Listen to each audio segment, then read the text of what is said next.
Lembra daquela sensação? A primeira vez que você viu Jean-Claude Van Damme no Kumite, para muitos de nós, foi mais do que um filme. Foi um evento. O Grande Dragão Branco não só marcou uma geração, mas também abriu as portas do cinema de artes marciais para o mundo todo. Mas o que você não sabe são as batalhas que aconteceram muito antes do primeiro soco ser dado na tela. Hoje, vamos mergulhar nos bastidores de um clássico e descobrir a incrível jornada que quase impediu este filme de existir. Você já se perguntou como um filme que se tornaria um ícone quase foi direto para essa prateleira de uma locadora sem nunca passar pelo cinema? A história por trás de O Grande Dragão Branco é tão dramática quanto as lutas do próprio Frank Dux. Acredite ou não, os produtores simplesmente odiaram o primeiro corte do filme. Eles acharam confuso, mal editado e sem ritmo. Para eles, era um desastre completo, um fracasso garantido. A carreira de Van Damme, que estava apenas começando, parecia ter chegado a um fim prematuro. Imagine a frustração de Van Damme. Ele colocou todo o seu esforço, sua paixão e suas habilidades no projeto, acreditando que seria sua grande chance.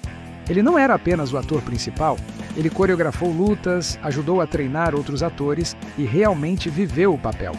Ao ver a reação dos produtores, ele ficou desesperado. Ele sabia, no fundo do seu coração, que o filme tinha potencial, que o público amaria aquela história de superação e honra. Mas como convencer os executivos que só viam números e um produto final que para eles não funcionava? Foi nesse momento de desespero que Van Damme tomou uma atitude ousada, quase como um de seus personagens. Ele implorou aos produtores por uma chance de reeditar o filme. Ele não tinha experiência como editor, mas tinha algo muito mais valioso, a visão do artista. Ele sabia exatamente o que o público queria ver, quais cenas de luta precisavam de mais destaque, como construir a tensão e a emoção. Ele se ofereceu para trabalhar de graça, noite adentro, na sala de edição ao lado do editor, para salvar seu sonho. Os produtores, talvez por pena ou por não terem mais nada a perder, concordaram. E assim começou uma nova batalha para Van Damme, não contra um oponente no ringue, mas contra o tempo e a descrença. Ele e o editor Mark Dizale trabalharam incansavelmente, focando em tornar as sequências de luta mais dinâmicas, mais viscerais. Eles cortaram cenas desnecessárias, ajustaram o ritmo e, o mais importante, deram destaque ao carisma e à impressionante habilidade física de Van Damme.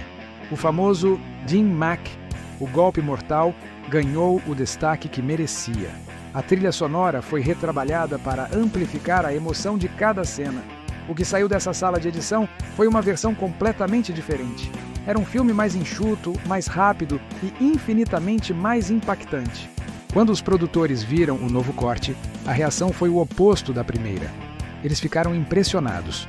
O filme, que antes era um desastre, agora tinha alma, tinha energia. Eles finalmente viram o que Van Damme viu desde o início, um sucesso em potencial.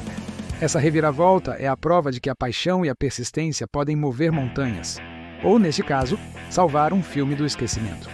É uma história que espelha a própria jornada de Frank Dux no filme, um azarão que, contra todas as probabilidades, luta por sua chance de brilhar e acaba conquistando o mundo. A determinação de Van Damme nos bastidores foi o verdadeiro kumite, que permitiu que O Grande Dragão Branco se tornasse o fenômeno cultural que conhecemos e amamos. E o impacto foi imediato. Quando o filme finalmente foi lançado, o público foi à loucura. As pessoas faziam fila nos cinemas. De repente, todo garoto queria ser Jean-Claude Van Damme. Queríamos dar o espacate entre duas cadeiras, queríamos aprender a lutar e, claro, todos nós tentamos quebrar o tijolo debaixo da pilha. O filme não apenas lançou Van Damme ao estrelato mundial, mas também popularizou as artes marciais de uma forma que poucos filmes conseguiram antes. Pense nisso. O Grande Dragão Branco criou uma ponte entre o cinema de artes marciais do Oriente e o público ocidental. Ele pegou a estrutura dos filmes de Bruce Lee e a adaptou com um herói americano, com quem o público podia se identificar facilmente. As cenas de luta eram espetaculares. Cada oponente tinha um estilo único, desde o sumô até o Muay Thai de Chong Li. Era um verdadeiro banquete visual para os fãs de ação. E quem pode esquecer os personagens? Frank Dux, o herói determinado. Ray Jackson, o amigo leal e brutamontes com um coração de ouro. E claro, o vilão icônico, Chong Li, interpretado magistralmente por Bolo Yeung. A rivalidade entre Dux e Chong Li é uma das mais memoráveis da história do cinema de ação. A tensão entre eles é palpável desde o primeiro encontro, culminando em uma luta final que é pura adrenalina e emoção. Você quebrou meu recorde, agora eu vou quebrar você. Frases como essa ficaram gravadas na nossa memória. O filme também nos deu momentos inesquecíveis. O treinamento de Dukes com seu mestre, aprendendo a lutar de olhos vendados. A fuga hilária e cheia de ação pelas ruas de Hong Kong. A amizade sincera entre Dux e Jackson. E, claro, a trilha sonora de Paul Herzog, que é simplesmente perfeita. Cada nota musical parece amplificar a ação na tela, criando uma atmosfera que é ao mesmo tempo nostálgica e eletrizante. É incrível pensar que tudo isso quase se perdeu. A história de O Grande Dragão Branco é um lembrete poderoso de que, às vezes, a visão de um único indivíduo pode fazer toda a diferença. Jean-Claude Van Damme não era apenas um ator em busca de um papel, ele era um artista lutando por sua arte. E sua vitória nos bastidores nos deu um presente que continua a inspirar e entreter décadas depois. É por isso que, quando revemos o filme hoje, não estamos apenas assistindo a uma luta, estamos testemunhando a realização de um sonho. E aí, essa história dos bastidores te surpreendeu? Saber que o filme que definiu a carreira do Van Damme quase foi um fracasso total muda a forma como você o enxerga? É fascinante, não é? Se você, assim como eu, é um apaixonado por essas histórias do cinema e pela nostalgia dos anos 80 e 90, você está no lugar certo.